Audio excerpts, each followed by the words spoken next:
یہ کہانی ہے دنیا کے امیر ترین شخص کی عبرت کی۔ ایک وقت تھا کہ جب حکمران اس کے اشاروں پر ناچتے تھے، مگر پھر اسی وقت نے اسے بے بسی کی تصویر بنا دیا۔ یہ 25 اکتوبر 2020 کا دن تھا۔ ڈاکٹر نے مریض کا بازو سیدھا کیا اور مایوسی سے سر ہلا دیا۔ بیٹے نے آہستہ سی آواز میں پوچھا، کوئی چانس نہیں؟ ڈاکٹر نے جواب دیا، سر اب نہیں، ہمیں وینٹیلیٹر بند کرنا ہوگا۔ بیٹے نے سر نیچے کیا اور آہستہ آہستہ چلتا ہوا کمرے سے باہر نکل گیا۔ مریض مئی 2014 سے کومے میں تھا۔ مریض کی کہانی 1940 میں شروع ہوئی تھی۔ اس کے والد نے جنوبی کوریا کے شہر ٹائگو میں چھوٹی سی کمپنی بنائی۔ کوریائی زبان میں 3 ستاروں کو سامسنگ کہتے ہیں۔ قدیم روایات کے مطابق اکٹھے طلوع ہونے والے 3 ستارے کبھی غروب نہیں ہوتے۔ والد لی بیونگ چل نے خوش شگونی کے لیے کمپنی کا نام سیمسنگ رکھ دیا۔ یہ لوگ شروع میں فروٹ اور فروزن فش ایکسپورٹ کرتے تھے۔ دوسری جنگ عظیم کے بعد تعمیر نو شروع ہوئی تو سامسنگ خوراک سے کنسٹرکشن انڈسٹری میں آ گئی۔ اس نے دھڑا دھڑ عمارتیں، پل اور سڑکیں بنانا شروع کر دیں۔ لی بیونگ چل نے ان ٹھیکوں میں کروڑوں روپے کمائے کیونکہ وہ ایک سمجھدار انسان تھے۔ وہ جانتے تھے کہ انسان کو اپنے سارے انڈے ایک ٹوکری میں نہیں رکھنے چاہیے۔ چنانچہ یہ کنسٹرکشن کے ساتھ ساتھ ٹیکسٹائل، فیشن اور الیکٹرانکس کے کاروبار میں بھی آ گئے۔ ان کا بزنس گروپ بڑا ہوتا چلا گیا، لیکن لی بیونگ چل کے تیسرے بیٹے تھے۔ یہ کن ذہن اور لاابالی مزاج کے لڑکے تھے۔ ان کا پڑھائی میں دل نہیں لگتا تھا، لیکن والد انہیں ہر حال میں پڑھانا چاہتے تھے۔ لی کن نے ویزڈا یونیورسٹی سے اکنامکس کی ڈگری لی اور بزنس کی اعلیٰ تعلیم کے لیے جارج واشنگٹن یونیورسٹی امریکہ میں داخلہ لے لیا۔ جارج واشنگٹن کا دور لی کی زندگی کا فضول اور ناقابل بیان زمانہ تھا۔ یہ اپنی ڈگری تک مکمل نہ کر سکے۔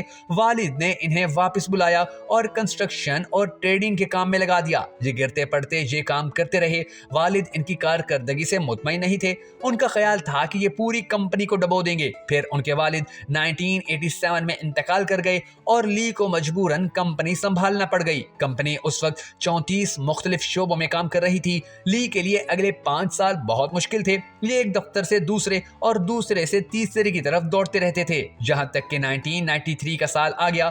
لی کو اچانک محسوس ہوا کہ ہم بہت زیادہ مصنوعات بنا رہے ہیں، جس کی وجہ سے ہم کوالٹی میں مار کھا رہے ہیں، جبکہ ہمارے حریف صرف ایک کام کرتے ہیں اور ان کی مصنوعات کی کوالٹی سامسنگ سے بہت بہتر ہے۔ لی کو محسوس ہوا کہ ہم نے اگر اپنے حریفوں کو کوالٹی میں مار نہ دی تو ہم پٹ جائیں گے۔ چنانچہ اس نے ایک دن اپنے تمام ایگزیکٹوز کو جمع کیا اور ان سے کہا، ہم آج سے اپنی بیوی اور بچوں کے علاوہ سب کچھ بدل رہے ہیں۔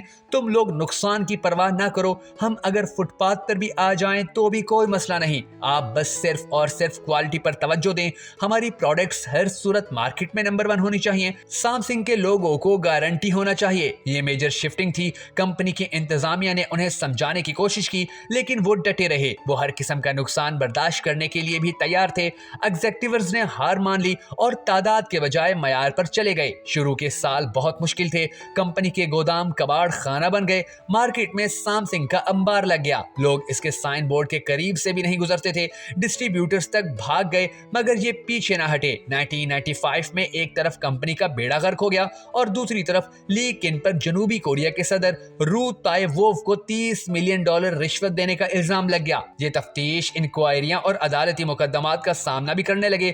وہ دور مشکل تھا، مگر اس دور نے انہیں پگھلا کر کندن بنا دیا۔ یہ نکھرتے چلے گئے۔ سامسنگ اس دوران ٹیلی ویژن کی انڈسٹری میں آ گیا اور اس کا ٹی وی دیکھتے ہی دیکھتے مارکیٹ لیڈر بن گیا۔ یہ چند ماہ میں پیداوار، معیار اور فروخت میں سونی کو بہت پیچھے چھوڑ گیا۔ یوں کمپنی 2006 میں اعلیٰ معیار کا گارنٹی کارڈ بن گئی۔ یہ ہر گھر تک پہنچ گئی۔ لیکن نے 1998 میں اسمارٹ فونز کا یونٹ بھی لگا لیا۔ یہ یونٹ گلیکسی کہلاتا تھا۔ گلیکسی مارکیٹ میں آیا اور اس نے کشتے کے پشتے لگا دیے۔ یہ بھی دیکھتے ہی دیکھتے عالمی برانڈ بن گیا، جس کے بعد سامسنگ $350 بلین کی کمپنی بن گئی۔ لیکن کو فوربس نے 2014 میں دنیا کے 100 با اثر ترین لوگوں کی لسٹ میں شامل کر لیا اور یہ کوریا کا امیر ترین شخص بھی بن گیا۔ یہ وہ زمانہ تھا کہ جب وہ اپنی اسٹیٹ سے بھی زیادہ امیر ہو گیا۔ لیکن کی کامیابی کا پہلا ستون ٹیکنالوجی تھا۔ سامسنگ کا R&D بہت مضبوط ہے۔ اس نے اہل ترین سافٹ ویئر اور ہارڈ ویئر انجینئرز بھرتی کر رکھے ہیں، جن کی وجہ سے یہ گروپ پچھلے 10 برسوں سے مارکیٹ کو لیڈ کر رہا ہے۔ دوسرا، یہ گروپ معیار پر کمپرومائز نہیں کرتا۔ آپ ان کی کوئی پروڈکٹ اٹھا کر دیکھ لیں، پیکنگ سے لے کر سائز تک آپ کو اس کا معیار حیران کر دے گا۔ اور تیسرا، لیکن خرید و فروخت کا ایکسپرٹ تھا، یہ راستے کی ہر رکاوٹ کو خرید کر یا گرا کر آگے نکل جاتا تھا۔ یہ جنوبی کوریا کے قوانین تک بدل دیتا تھا، یہ اپنی مرضی کی حکومتیں بھی لے آتا تھا اور اعلیٰ عدالتوں کے جج بھی بدل دیتا تھا۔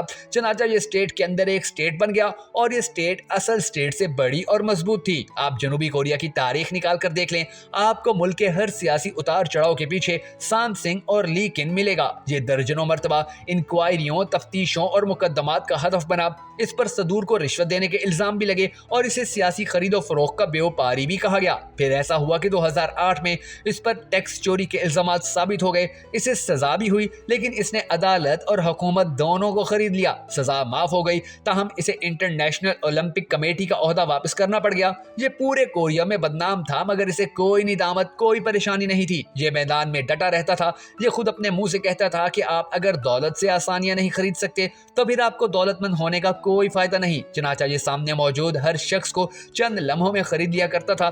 اس کی یہ عادت اتنی پختہ ہو چکی تھی کہ اس نے آخر میں زندگی کو بھی خریدنے کی کوشش شروع کر دی۔ چیئرمین لی کن کو 2014 میں ہارٹ اٹیک ہوا اور یہ کوما میں چلا گیا۔ اس کی وصیت کے مطابق اسے وینٹیلیٹر پر شفٹ کر دیا گیا اور اس کے لیے نئی ادویات کی ایجاد کا کام شروع کر دیا گیا۔ سام سنگ نے درجنوں ریسرچ اداروں کو فنڈنگ کی، بڑے سے بڑے ڈاکٹر کا بندوبست کیا اور قیمتی سے قیمتی ترین ادویات بنوائی گئیں، مگر لیکن کومے سے باہر نہ آ سکا۔ اس کے بیٹے لی جائے جونگ نے کمپنی کی کمان سنبھالی۔ یہ اپنے والد کو ایک بار اپنے پاؤں پر کھڑا دیکھنا چاہتا تھا۔ اس کی شدید خواہش تھی کہ یہ ایک بار اپنے منہ سے بولیں، یہ اپنے ہاتھ سے کھائیں اور ایک بار، جی ہاں، ایک بار اپنی کھلی آنکھوں سے سام سنگ کی نئی سکرین دیکھیں۔ لیکن لی جائے جونگ کی کوئی کوشش برابر نہ ہو سکی اور یوں 25 اکتوبر 2020 کی وہ شام آ گئی جب ڈاکٹروں نے مایوسی کا اعلان کر دیا۔ لیکن کومے کے عالم میں انتقال کر گیا اور اس کا جسم ٹھنڈا ہو رہا تھا۔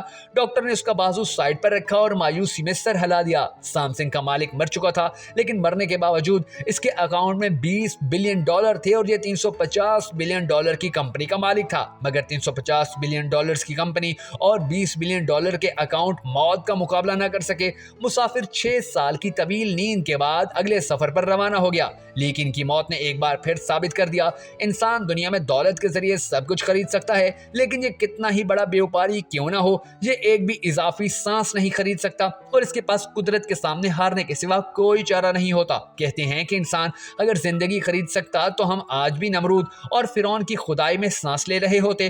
موت وہ امر ربی ہے جس کے ذریعے اللہ لی کن جیسے لوگوں کو یہ پیغام دیتا ہے، جاؤ تم جتنا بھاگ سکتے ہو بھاگ لو، لیکن تم نے آخر میں میرے پاس ہی آنا ہے۔ میں تمہیں کائنات کے کسی کونے میں چھپنے نہیں دوں گا اور یہ چھپنے دیتا بھی نہیں۔ تاریخ انسانی خداؤں کا قبرستان ہے، آپ کسی دن تاریخ کے قبرستان میں جھانک کر دیکھیں، آپ کو ہر قبر میں کوئی نہ کوئی ایسا شخص لیٹا ملے گا جو خود کو ناگزیر بھی سمجھتا تھا اور ناقابل شکست بھی۔ لیکن پھر کیا ہوا؟ سنگ کنگ سے لے کر مون کوئن تک دنیا کے ہر ناگزیر کے لیے مٹی آخری لحاظ ثابت ہوئی۔ اللہ کی اس دنیا میں لیکن ہی جیسا شخص بھی 6 سال ہسپتال میں بستر پر لیٹ کر آنکھ نہیں کھول پاتا اور اس سے امیر تیمور اور ہٹلر جیسا شخص بھی خالی ہاتھ واپس جاتا ہے۔ لیکن ہم اس قبرستان میں پوری زندگی اپنی میں کی آوازیں لگاتے رہتے ہیں اور ہمیں شرم بھی نہیں آتی۔ بھائی میرے، اپنی اوقات دیکھ کر بولو، تم کورونا کا مقابلہ تو کر نہیں سکتے، زندگی اور موت دینے والے کا کیا خاک مقابلہ کرو گے؟ مٹی کی مٹھی ہو کر مٹی بن کر رہو، خدا نہ بنو، کیونکہ خدا اپنے سوا کسی کو خدا نہیں رہنے دیتا۔ دوستو، اگر آپ کو ہماری یہ سبق آموز ویڈیو پسند آئی ہو تو صدقہ جاریہ سمجھ کر اسے شیئر ضرور کر دیجیے گا۔